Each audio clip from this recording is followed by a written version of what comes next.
आर्याम्बिका शङ्करशारदाभ्यो निजाङ्कशोभाजितचन्द्रिकाभ्यः दिगन्तसंव्याप्तयशश्छटाभ्यो नमोस्तु मेधाप्रतिभाप्रदाभ्यः।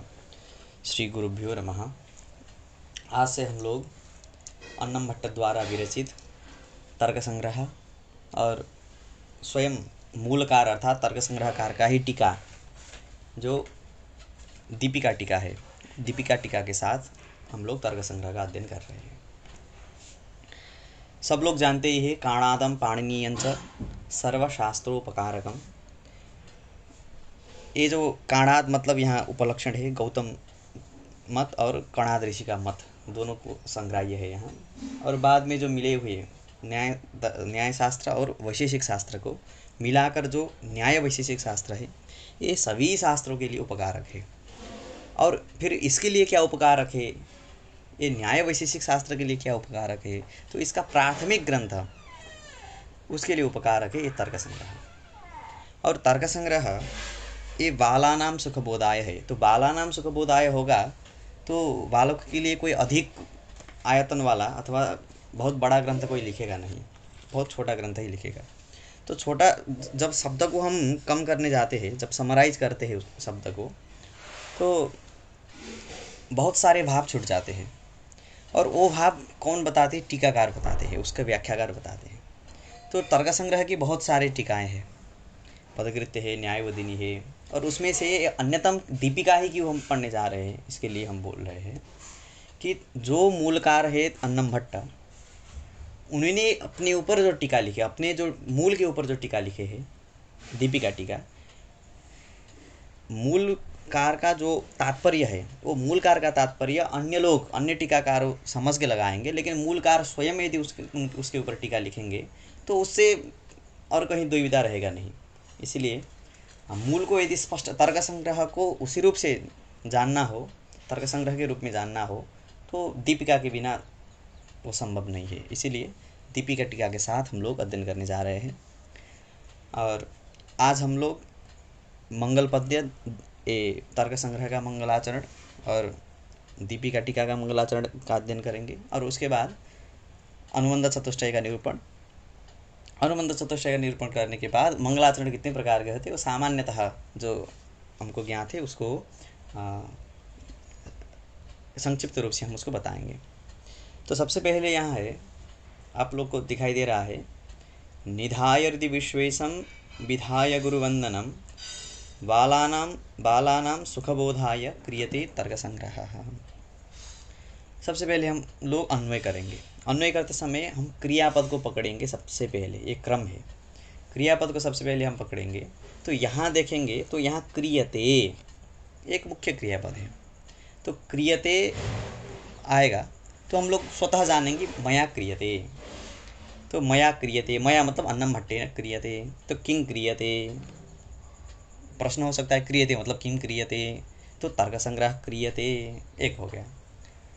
और कोई भी काम करते हैं तो कोई ना कोई प्रयोजन तो अवश्य वक्तव्य होगा, इसीलिए किमर्थम क्रियते अथवा कस्मै क्रियते, तो बोल दिए ग्रंथकार बालानाम क्रियते, बालकों के लिए करता हूँ। तो क्या होगा बालकों का इस तर्क संग्रह से, तो सुख बोधाय क्रियते, सुखपूर्वक बोध होगा, इसमें सुख का बोध होगा, सुखपूर्वक बोध होगा।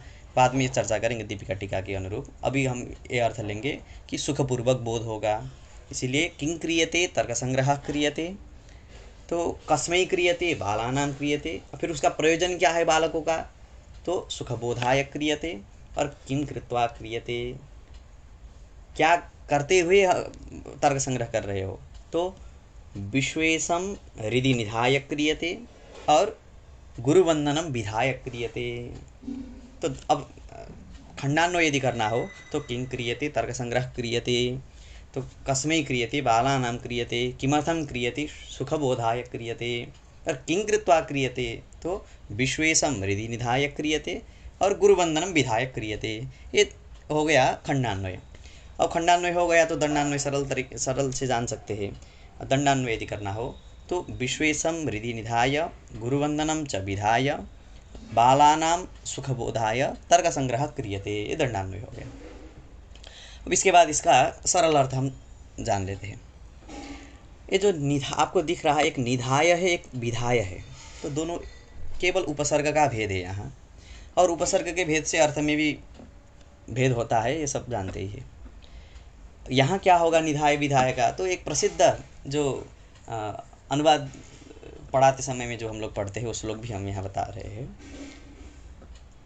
कि नी उपसर्ग वी उपसर्ग लगने के बाद ये जो धा धातु है, दुधाय धारण पुसुडयो हो, ये धातु से क्या अर्थ गम्यमान होगा। इसके लिए एक श्लोक है, विपूर्वोधा करोत्यर्थे अभिपूर्वस्तु भाषणे मेलने चापि संपूर्वो निपूर्वस्थापने मतः।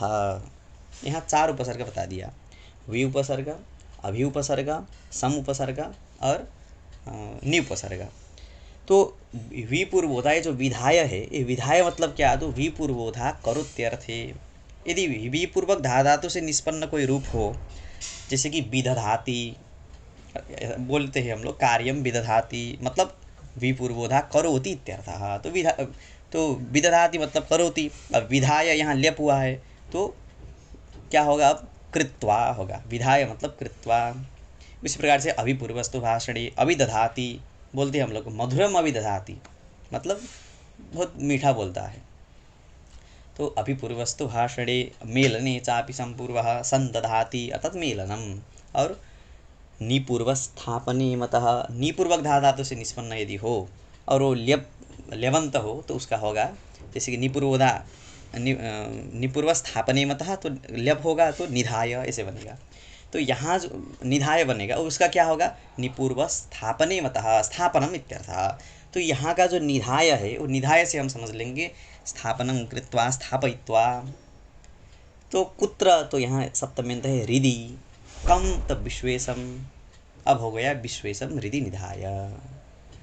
ये हो गया निधाय मतलब स्थापयित्वा, हृदि मतलब हृदय में, और विश्वेशम, विश्वेशम मतलब क्या, तो विश्वस्य ईशम विश्वेशम, विश्व के जो ईश है मतलब जो मालिक है। अब हमको ऐसे मालिक अर्थ जो सरलता या गम्यमान है उसको उससे लेने की अपेक्षा, उसको लेने की अपेक्षा हम विशिष्ट अर्थ लेंगे कि विश्वस्य कर्तारम। क्यों लेंगे, क्योंकि न्यायाभिमत अर्थात हम लोग ईश्वर को ईश्वरवादी है न्याय दर्शन, तो जो ईश्वर सिद्ध करते समय में जगत ईश्वर को कैसे सिद्ध करते हैं, तो कोई ना कोई हेतु देना पड़ेगा। ईश्वर है इसमें क्या प्रमाण है, तो जगत का कर्ता कौन है, जो जगत का कर्ता है वही ईश्वर है। इसीलिए विश्वस्य कर्तारम विश्वेशम, ये बोलने से क्या लाभ हो रहा है, एक मंगल पद्य में विश्वेशम शब्द रख दिए। यद्यपि ईश शब्द जो है वो भी शिव का ही पर्यायवाची है। अमर को देखा जाए तो शंभुरीश पशुपति शिव शूली महेश्वर, शंभु ईशः आ गया दूसरे में, तो ईशा मतलब शिव।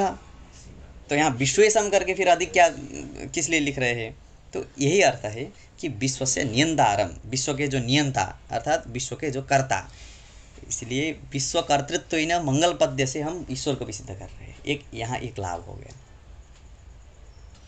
विश्व कर्तृत्व ही ना, विश्व का कर्ता कोई है मतलब विश्वेशम मतलब शिवम, तो शिव भगवान जो शंकर है वो विश्व के कर्ता भी है, तो विश्व कार्य है और उसका कर्ता बनाने वाले भगवान शिव है करके ये भी स्पष्ट हो गया। मंगल पद्य से क्या हो गया, ईश्वर सिद्ध भी कर रहे हैं हम लोग, ये एक अधिक हो गया। इसलिए विश्वेशम हृदि निधाय। और दूसरा क्या आ गया, विधायक गुरुवंदनम। विधायक का हम लोग अर्थ कर लिए विपूर्वोधा करोत्यर्थे। तो विधाय मतलब क्या, तो कृत्वा, किंग कृत्वा, तो गुरुवंदनम कृत्वा, अपने गुरु जी का वंदन करते हुए।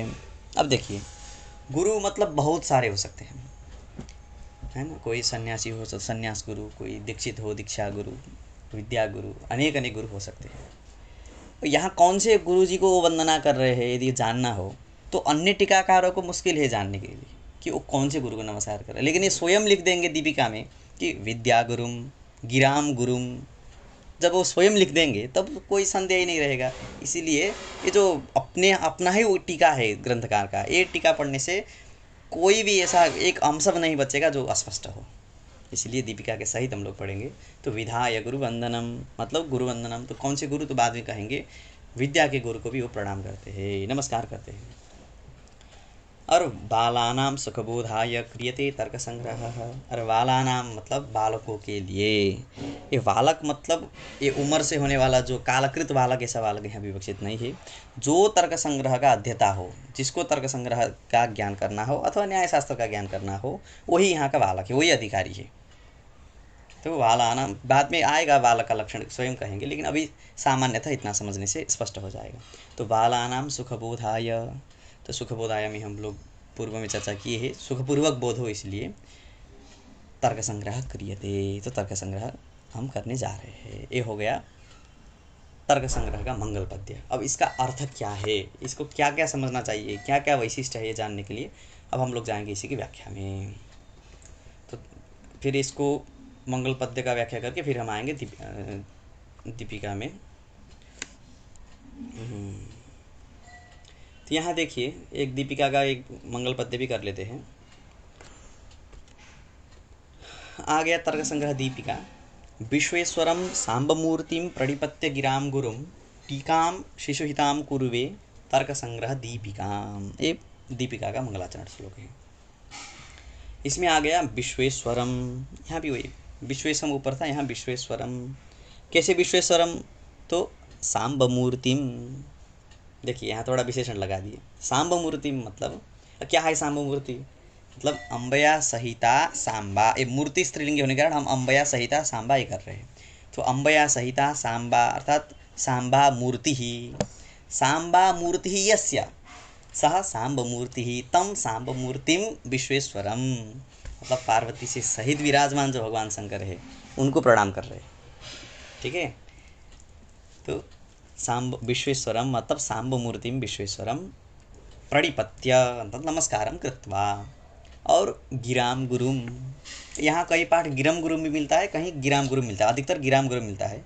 यदि गिरम गुरुम हो तो सरस्वतीम गुरुम च प्रणम्य, ये अर्थ करना है। और गिराम गुरुम यदि आ गया तो विद्या गुरुम प्रणम्य, ये करना है। इसलिए किस किस को किए, सांबमूर्तिम विश्वेश्वरम प्रणिपत्य, गिराम गुरुम प्रणिपत्य, और शिशु हिताम टीकाम, जो शिशु के हित के लिए जो टीका है, कौन सी टीका है, तो तर्क संग्रह दीपिकाम, तर्क संग्रह दीपिकाम शिशु हिताम टीकाम अहम कुर्वे करके अन्न भट्ट ये मंगलाचरण कर रहे हैं। तो इसमें इतना स्पष्ट हो गया। अब हम ये जो चिकित्सित से जो दिख रहा है, ये चिकित्सित से वाला भाग ये हम कल करेंगे। आज केवल हमारा उद्देश्य है मंगल पद्य का अर्थबोध, इसलिए ये जो क्यों करना मंगलाचरण किस लिए कि ये सब प्रपंच हम कल करेंगे। तो हम सीधा जाएंगे, अब थोड़ा आगे देखेंगे तो मिलेगा। हाँ, तर्क्यन्ते प्रतिपाद्यन्ते इति तर्काः, यहाँ से हम लोग आज चर्चा करेंगे, क्योंकि मंगल पद्य का ही आज अर्थबोध हो, तो कल मंगलाचरण करना चाहिए नहीं करना चाहिए, किस लिए करना चाहिए, सब बोध कल होगा। यहाँ आपको दिखाई दे रहा है तर्क्यन्ते इति तर्काः। अब तर्क संग्रह, सबसे पहले क्या है कि हम लोग ग्रंथ का नाम तो कम से कम जान ले कि तर्क संग्रह पढ़ने जा रहे हैं। क्या है तर्क संग्रह मतलब, तर्क मतलब क्या, हम लोग तर्क मतलब क्या समझते हैं। तर्क करना मतलब कोई विवाद में घुमा फिरा के बोलना, इसी को ना हम लोग तर्क समझते हैं। वही तर्क का संग्रह है तो किस लिए पढ़ना है। इसलिए पहले ग्रंथ का नाम का ज्ञान होना चाहिए। ग्रंथ का नामार्थ क्या है, इसके लिए अब लिख रहे ग्रंथकार स्वयं, तर्क्यन्ते इति तर्काः। बोल दिए, तर्क मतलब तर्क्यन्ते, ये तर्क्यन्ते ते एव तर्काः। फिर ये तर्क्यन्ते ही थोड़ा सा अश्रुत हो गया, तर्क्यन्ते मतलब क्या, फिर सरल कर दे रहे शिशुहिताम है ना, इसीलिए प्रतिपाद्यन्ते इति तर्काः, अब स्पष्ट हो गया। मतलब तर्क मतलब क्या, प्रतिपाद्यन्ते, ये प्रतिपाद्यन्ते ते एव तर्काः। तो क्या मतलब ग्रंथकार क्या प्रतिपादन करते हैं इस ग्रंथ में, तो द्रव्यादि सात पदार्थों का प्रतिपादन करते हैं। तो के प्रतिपाद्यन्ते, तो फिर लिख रहे द्रव्यादि सप्त पदार्थाः प्रतिपाद्यन्ते, यतः द्रव्यादि सप्त पदार्थाः प्रतिपाद्यन्ते अतः ते एव तर्काः। तो तर्क मतलब क्या, द्रव्यादि सात पदार्थ, स्पष्ट हो गया। अब क्या आ गया, उसके बाद क्या है तर्क संग्रह। तो कौन सा समास है यहाँ, तो फिर लिख दे रहे ग्रंथकार सब द्रव्यादि सप्त पदार्थाः तेषां संग्रह, तो तर्काणां संग्रह तर्क संग्रह, ये है मूल ये ग्रंथ का नाम। तर्काणाम संग्रह मतलब अब फिर यहाँ एक हो सकता है कि तर्क मतलब द्रव्यादि सात पदार्थ। द्रव्यादि सात पदार्थ मध्य एक जल है एक अग्नि है, दोनों एक जगह तो रह नहीं सकते। और साती पदार्थ को एक जगह रख दिए। साती मतलब साती जो पदार्थ है, द्रव्य गुण कर्म सामान्य विशेष समवाय भाव, एक ही जगह संग्रह करके, और कहाँ, एक ग्रंथ में देखा जाए तो वो 20-25 पृष्ठ का एक ग्रंथ है, मूल मूल निकाला जाए तो उतना भी नहीं है, तो उसमें रख दिए। ये कैसे संभव है? ये तो थोड़ा असंभव ही है। तो लिख रहे अरे संग्रह करके मतलब सातों पदार्थ को नहीं रख रहे, संक्षेप से हम क्या कर रहे, स्वरूप कथनम क्रियते, मतलब स्वरूप, द्रव्यति सात पदार्थों का जो स्वरूप है उसका असाधारण धर्म क्या है, उसका साधर्म्य वैधर्म्य क्या है। जो मूल सूत्रकार है उन्होंने लिखा है साधर्म्य वैधर्म्याभ्याम तत्व ज्ञानान निश्रेयसाधिगमः करके। इसलिए साधर्म्य वैधर्म्य ज्ञान ही हमारा मुख्य, सात पदार्थों का साधर्म्य वैधर्म्य ज्ञान ही हमारा क्या है, प्रयोजन है। इसीलिए सातों पदार्थों को नहीं रख रहे, सात पदार्थों का संक्षेप से स्वरूप कथन, स्वरूप कथन मतलब उनका असाधारण धर्म क्या है, किस स्वरूप के है, वो ज्ञान कराने के लिए संग्रह कर रहे, मतलब स्वरूप कथन का संग्रह कर रहे हैं। इसलिए ग्रंथ में स्वरूप कथन तो कर ही सकते हैं, वो भी एकदम विस्तृत करके नहीं। बाला नाम है तो संक्षेपेण तो हो गया, संक्षेपेण स्वरूप कथनम क्रियते, तो तर्क संग्रह का स्पष्ट हो गया। अब फिर पूर्व में जैसे हम खंडान्वय किए थे, अब इसी प्रकार से आ गया यहाँ। कस्मै प्रयोजनाय क्रियते, किस लिए कर रहे हो, तो सुखबोधाय। सुखबोधाय में हम बोले थे कि सुख से बोध नहीं करना है, क्यों नहीं करना है तो एक बताएंगे स्वयं। सुखेन अनायासेन बोधः, यहाँ से सुखेन जो लिख दिए तृतीया, तो यहाँ तृतीया तत्पुरुष ही करना है, स्पष्ट हो गया। तो सुखबोध अर्थात सुखेन बोधः, सुखेन बोध मतलब क्या, सुख से बोध हो, मतलब सुख से बोध हो। बालकों के लिए जो सात पदार्थ विवेचनीय सात पदार्थ है, ये सुखपूर्वक बोध हो। सुखपूर्वक बोध मतलब क्या, सुख होते हुए बोध हो। क्या है इसका अभिप्राय, तो बोल रहे अनायासेन, मतलब आयास रहित होकर, कोई आयास न करो, ठीक है, केवल क्या करना है, ये लगा देना है और सोना है, तो अनायास से बोध होगा। अनायासेन बोधः पदार्थ ज्ञानम तस्मै, अर्थात प्रयोजनम इदम, यदि बोल देंगे तब भी अनिष्ट है। इसलिए अनायासेन क्या करना है, अल्पायासेन।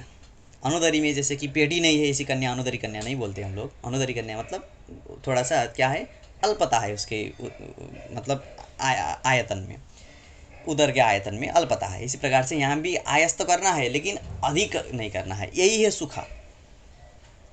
जैसे कि न्यायशास्त्र से यदि मुक्ति क्या है यदि पूछा जाए तो हम क्या बोलेंगे कि मुक्ति मतलब सुख प्राप्ति मुक्ति नहीं है, दुख निवृत्ति मुक्ति है। दुख ना हो, सुख होने के बाद मुक्ति ये नहीं कि दुख ना हो। इसलिए हम लोग बोलते हैं मोक्ष मतलब क्या, तो आत्यंतिक दुख निवृत्ति। दुख निवृत्ति तो अभी भी सब कुछ क्षणिक, जो आत्मा में रहने वाले जो गुण है सुख दुख आदि, ये अव्यापवृत्ति पदार्थ में रहने वाले गुण क्षणिक है, मतलब ज्ञान क्षणिक है, तृक्षणावस्थाई है, सुख दुख सब क्षणिक है। तो सुख दुख निवृत्ति तो हो रहा है, लेकिन ऐसा दुख निवृत्ति, इस प्रकार से दुख निवृत्ति हो उसके बाद फिर दुख उत्पन्न न हो, मतलब वो लास्ट वाला हो, वही हमारे यहाँ मुक्ति है। इसीलिए सुख मतलब अनायासेन, मतलब अल्प प्रयासेन, थोड़ा सा मेहनत करे, थोड़ा सा ध्यान दे, केवल अच्छे से सुन ले पढ़ाते समय में, तब भी बोध हो जाए। इसलिए सुखेन अनायासेन बोधः, बोध मतलब क्या, कौन सा बोध, आत्मबोध या कौन सा बोध, तो वो बोध नहीं, यहाँ पदार्थ ज्ञान मतलब सारे पदार्थों का बोध, परमात्मक ज्ञान, वही क्या है, प्रयोजन है। इसलिए सुखेन अनायासेन बोधः पदार्थ ज्ञानम तस्मै हो गया। अब फिर प्रश्न कर रहे, स्वयं प्रश्न कर रहे, ननु बहुषु तर्क ग्रंथेषु सत्सु किमर्थम अपूर्व ग्रंथ क्रियते। अरे न्याय शास्त्र में ऐसे ही तो हम लोग को इतनी टीका व्याख्या पढ़ते हुए मूल तक कभी नहीं जा पाते हैं, है ना। एक ग्रंथ हो गया मूल, जैसे कि सूत्र हो गया, सूत्र के ऊपर भाष्य, भाष्य के ऊपर फिर टीका के ऊपर टीका, इतने सारे होने से और अधिक न हो रहा है। अभी पहले के लोग कितना पढ़ते थे, मूल पढ़ते थे, भाष्य पढ़ते थे, यही ठीक था। अभी टीका करते करते मूल तक तो हम पहुँच नहीं पाते, फिर भी आप एक क्यों बड़ा कर रहे हो। इसलिए ननु बहुषु, एक नहीं है अनेक है तर्क ग्रंथ, इसलिए बहुषु तर्क ग्रंथेषु सत्सु किमर्थम अपूर्व ग्रंथ, फिर ये अपूर्व ग्रंथ किस लिए कर रहे हो, तो बता दिए बालानाम, बालकों के लिए। बालकों के लिए तो वो भी है, तो बोल रहे वो है, लेकिन तेसाम अति विस्तृतत्वात्, तो बहुत विस्तार है, वो भी जानते हैं हमारी समस्या वो अच्छे से जानते, इसलिए लिख रहे हैं कि तेसाम अति विस्तृतत्वात्, तो बहुत विस्तार किया गया है। तो क्या होगा, तो बालानाम बोधो न जायते, अति विस्तृत होने के कारण बालकों को बोध नहीं होगा। मतलब सरलता से बोध नहीं हो पाएगा, इसलिए हम लोग ये सरलता से बोध हो इसलिए हम कर रहे हैं तर्क संग्रह। इसलिए इसका अपूर्वता में भी बीज बता दिए, तर्क संग्रह करना ही चाहिए। तो तेषाम अतिविस्तृतत्वात् बालानां बोधो न जायते इत्यर्थः। अब बालक मतलब क्या, इसको बालक कहेंगे तो बालक मतलब ग्रहण धारण पटुर बालः, ग्रहण करने में और धारण करने में जो पटु हो, मतलब जो पढ़ाया हुआ समझे और केवल सुनता है ऐसा नहीं है, ग्रहण ही करता है ऐसा नहीं है, वो जो ग्रहण किया है उसको धारण भी करता हो, वही बालक है। ये जो बालक है दाढ़ी वाले में भी चला जाएगा और बच्चे में भी चला जाएगा, इसलिए यहाँ का बालक मतलब जो बच्चा वाला बालक लेना नहीं है, इसलिए निषेध कर रहे ग्रंथकार। न तो स्तनंदयः, क्यों निषेध कर रहे, क्योंकि लोकतः क्या प्राप्त है, बालक मतलब स्तनंदय, जो बच्चा दूध पीता है छोटा वाला बच्चा उसी को कहते हैं बालक, इसलिए वो नहीं लेना है कि उसके लिए तो क्या बोध होगा, वो बेचारा बोल ही नहीं पाएगा तो तर्क संग्रह पड़ेगा। इसीलिए ग्रहण धारण पटु जो है वो सब बालक, न तो स्तनंदयः। अब फिर आ गया प्रश्न, पूर्व में जैसे खंडांत में आया था किम कृत्वा क्रियते, तो बोल रहे निधाय मतलब विश्वेशम, विश्वेशम मतलब जगन नियंतारम, कौन, तो शिवम, काशीवासी थे ना, शिवम हृदि निधाय नितराम स्थापयित्वा, आ गया स्थापयित्वा, वो भी ऐसे ही नहीं कि शुरू में स्थापना किए फिर अन्य मनस्क हो गए, तो नितराम स्थापयित्वा अर्थात सर्वदा तद ध्यानपूर्वक भूत्वा, हमेशा भगवान विश्वेश का ध्यान करते हुए, और गुरुणाम मतलब कौन से गुरु, तो यहाँ बता दिए विद्या गुरुणाम, गिराम गुरु आ गया है, तो विद्या गुरुणाम वंदनम अर्थात नमस्कारम विधाय कृत्वा किं क्रियते तर्क संग्रह क्रियते, ये हो गया। अब हम लोग मूल जो मंगल पद्य है उसका भी अर्थ जान लिए, और दीपिका में जो मंगल पद्य है उसका भी अर्थ जान लिए। अब क्या होता है, मंगलाचरण जब निरूपण करते हैं तब मंगलाचरण में एक वैशिष्ट्य होनी चाहिए। वो वैशिष्ट्य क्या है, क्या विशेष हो मंगलाचरण में, तो इसके लिए शास्त्र परंपरा में ये है कि अनुबंध चतुष्टय का निरूपण मंगलाचरण में होनी चाहिए। यदि मंगलाचरण में अनुबंध चतुष्टय का निरूपण नहीं है तो न शस्यते, वो प्रशंसा को प्राप्त नहीं होता है, मतलब वो अधिकतर उस कीर्ति नहीं दे सकता है वो। किस लिए कि जैसे कि हम सबसे पहले ग्रंथ में क्या लिखते हैं, अभी ग्रंथकार मंगलाचरण लिखते हैं, तो हमको ये ज्ञान होना चाहिए कि हमारा इष्ट सिद्धि क्या है, ग्रंथ पढ़ने से हमको क्यों पढ़ना है, एक ये होना चाहिए। दूसरी बात, हम पढ़ सकते हैं या नहीं, जैसे कि चंद्रानयन जो कार्य है, चंद्र को ले आने के बाद तो क्या होगा अच्छा ही ना होगा, प्रकाश ही प्रकाश होगा, लेकिन कर सकते हैं या नहीं ये भी तो चाहिए। इसलिए उसमें कृति साध्यता ज्ञान, हम लोग कर सकते हैं या नहीं ये भी ज्ञान होना चाहिए। मतलब कर सकते हैं या नहीं मतलब वो कार्य के प्रति हम अधिकारी है या नहीं, अधिकार हमको प्राप्त है या नहीं, ये भी ज्ञान होना चाहिए। और जो ग्रंथ है वो किस विषय का प्रतिपादन करता है, ग्रंथ मतलब ग्रंथ तो हम पढ़ने जा रहे हैं, लेकिन कहाँ एक हमको क्या था, पदार्थ तत्व ज्ञान करना था, पदार्थ तत्व ज्ञान करने के लिए चले गए थे, लेकिन कोई एक उपन्यास में बढ़िया कपोलकल्पित एक कोई कहानी बता दिया, तब भी हमारा इष्ट सिद्ध नहीं होगा। इसीलिए हमको विषय भी ज्ञान होना चाहिए, और अधिकारी हम उसके अधिकारी योग्य है या नहीं ये भी ज्ञान होना चाहिए, और क्या होगा इससे ये प्रयोजन भी ज्ञान होना चाहिए। और एक ग्रंथ तो लिखा है लेकिन बोल दिया कि किस लिए लिखा है, तर्क संग्रह द्रव्य दिशात पदार्थों का प्रतिपादन करेंगे, लेकिन किया ही नहीं, मतलब ग्रंथ एक जगह है पदार्थ अलग जगह, कोई संबंध ही नहीं है विषय का और ग्रंथ का, तब भी नहीं है। इसीलिए चार चीज़ हमारी प्रवृत्ति के प्रति कारण है। चार चीज़ क्या क्या है, तो एक हो गया, हम सरल से जान ली कि प्रयोजन क्या होगा, किम भविष्यति अनेन, ये तो ज्ञान होना चाहिए। इसलिए एक प्रयोजन, एक विषय, किसी विषय का प्रतिपादन कर रहा है एक ग्रंथ, और अधिकारी हम लोग अधिकारी है या नहीं, और संबंध मतलब ग्रंथ विषय का संबंध है या नहीं, ये ज्ञान करने के लिए, इसके लिए इसी को बोलते हैं अनुबंध चतुष्टय। कोई नई बात नहीं है, इसी को ये चार जो है ये अनुबंध चतुष्टय है। ये अनुबंध कैसे हो गए, तो अनुबंध किसको कहते हैं, अनुबंध के लिए एक उसका लक्षण हम बताते हैं, ग्रंथाध्ययन प्रवृत्ति प्रयोजक ज्ञान विषयत्वम।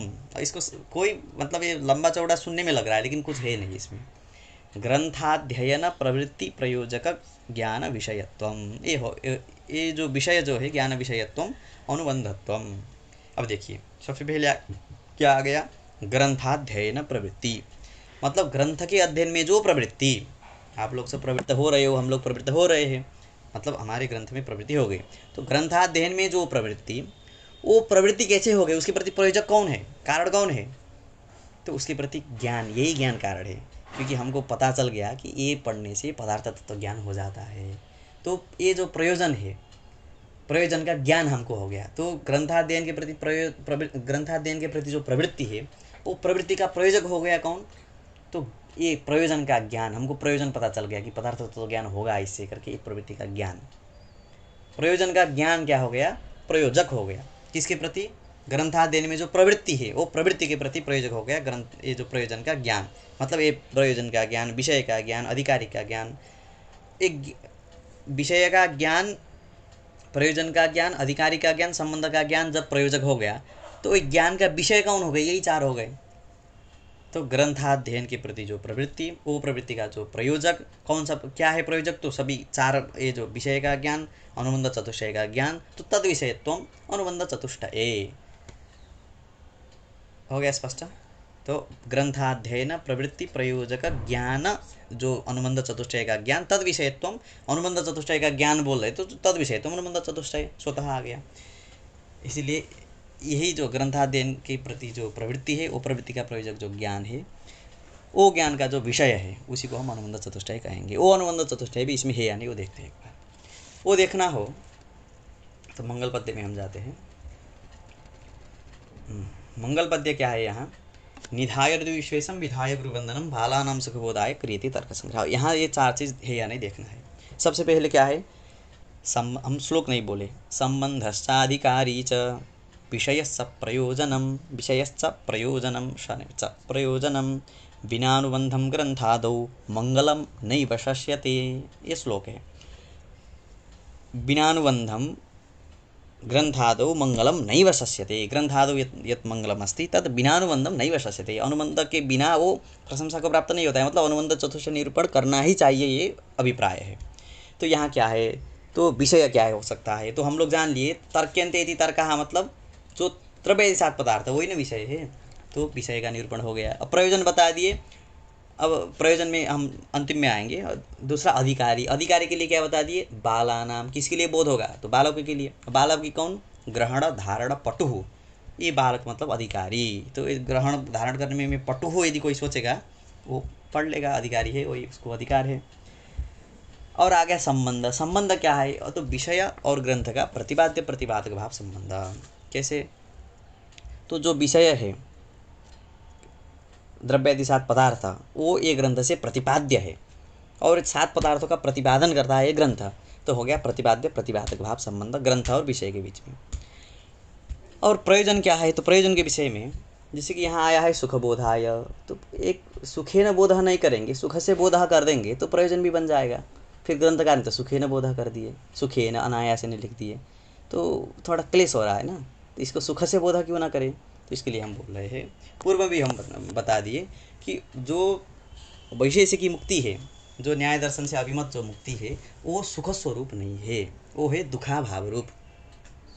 इसलिए हमको सुख का बोध हो ये नहीं है, कि दुख का भाव हो, यही मुक्ति है। इसलिए सुख के लिए जैसे कि हम पुराण आदि सब जो सुनते हैं, वो किस लिए है, सच्चिद आनंद स्वरूप को प्राप्त हो, यही ना सब है। लेकिन यहाँ क्या है कि जो आत्मा में दुख भी ना हो, सुख भी ना हो, कुछ ना रहो, वही मुक्ति है। क्योंकि सुख के भी अपने कारण है, दुख के भी अपने कारण है, दोनों के कारण कुछ नहीं रहेंगे तो सुख भी नहीं रहेगा, दुख भी नहीं रहेगा। इसीलिए सुख से बोध सुख बोध नहीं कर सकते। तो क्या करेंगे, प्रयोजन क्या बताएंगे, तो तर्क संग्रह, तर्क का बोध, तर्क मतलब द्रव्यादि सात पदार्थों का बोध, इसको हम बोलेंगे पदार्थ तत्वावधारणम। पदार्थ को जिस रूप से पदार्थ है उसी रूप से जानना, ठीक है। तो पदार्थ प्रयोजन हो गया, पदार्थ तत्वावधारणम प्रयोजनम, स्पष्ट हो गया। अब इसके बाद एक हम बताए थे कि वो सब लोग जानते ही है मंगलाचरण कितने प्रकार के होते हैं। तो मंगलाचरण 3 प्रकार के होते हैं, नमस्कारात्मक, वस्तुनिर्देशात्मक और आशीर्वादात्मक। नमस्कारात्मक मतलब जहाँ तस्मै कृष्णाय नमः इत्यादि नमः पद आया हो, अथवा नमः जो नमस्कार अर्थ गम्यमान हो, वो नमस्कारार्थक हो गया। और वस्तु के निर्देशन, जैसे कि यहाँ क्या क्या वस्तु प्रतिपादन करने जा रहे हैं ग्रंथ में, वो प्रतिपाद्य विषय को ही मंगलाचरण में प्रविष्ट कर दे। जैसे कि सद्रव्या गुण कंपिता, द्रव्य गुण ऐसे करके आया है वो मुक्तावली में, तो वो वस्तु निर्देशात्मक हो गया। और आशीर्वादात्मक भवः भव्याय भवतु, भवो भवतु भव्याय आया है, तो भवः मतलब शंकरः कल्याणाय भवतु, तो हमको आशीर्वाद दे, कल्याण करें, तो आशीर्वादात्मक। और नमस्कारात्मक जो मंगलाचरण है उसको भी हम 3 प्रकार से बोल सकते हैं, कायिक, वाचिक और मानसिक करके। मानसिक भी मंगलाचरण हो सकता है, वचन से भी वाचिक हो सकता है, और कायिक भी हो सकता है। मतलब कायिक भी 2 प्रकार का बोल सकते हैं हम लोग। एक बोल सकते हैं अष्टांगकृत, मतलब पूरा जो अष्टांग साष्टांग प्रणाम जो बोलते हैं हम लोग, ये अष्टांगित नमस्कार कर सकते हैं। और दूसरा हो यत्किंचित अंगकृत, जैसे कि अभी कोई पैर छूता है, कोई थोड़ा सा ऐसे करता है और नमस्कार करता है, अलग अलग होता है ना, इसी प्रकार से कर सकते हैं। तो मंगलाचरण 3 प्रकार, अनुबंध चतुष्टय का भी निरूपण हो गया। और कल से अब हम करेंगे यस्तर्केणानुसंधत्ते सधर्मम वेदनेतर, जो मनुवाक्य है वो मनुवाक्य का ही अनुरूप जो तर्कपूर्वक अनुसंधान करेंगे, मंगलाचरण क्यों करना है, सब विषय में, ईश्वर है या नहीं, सब विषय में हम लोग तर्कपूर्वक जो पूर्व पक्षी का खंडन करते हुए, और मंगलाचरण करना चाहिए नहीं करना चाहिए, क्यों किए है, सब विषय का विवेचन हम कल से करेंगे। और ये जो चिकीर्षितस्य वाला जो भाग आज हम नहीं किए हैं, ये हम कल करेंगे। जय श्री कृष्ण।